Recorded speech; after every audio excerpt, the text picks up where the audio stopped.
Sirikal geto mar tego migawo mar wuoth e gino mabiro konyo e tego uchumi ma pachoka ka dho nam chumbi Mombasa kod apaya maduong' mariwo pinje mag Afrika ma Ugwe, gino ma geto mokalo e neno ni dongruok obedo e uchumi ma thurka. Kanoloso e romo mar jolony mag ohala e weche mag wuoth manotimore Mombasa, jagoro maduong' e migawo mar wuoth Mohamed Daga owacho ni geno mar rangach manyien e dho wath ma Mombasa biro keto Kenya kaka ranyisi ne tije ma e dho wedhe mamoko mag Afrika.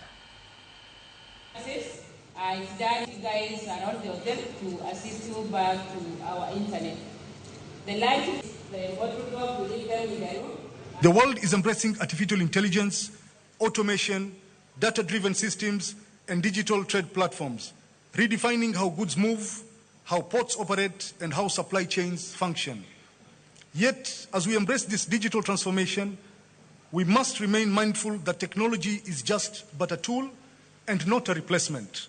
It is people, their creativity, skill, and resilience. On the side of the soft infrastructure, KEPA is investing in automation to improve documentation and cargo clearance process.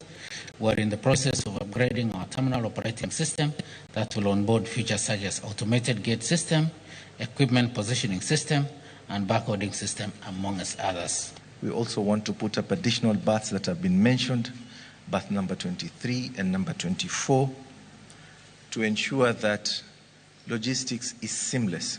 Because if we don't do that, we will be congested in the port. And when the port is congested, the northern corridor is congested. And logistics doesn't move. So we are cognizant of the fact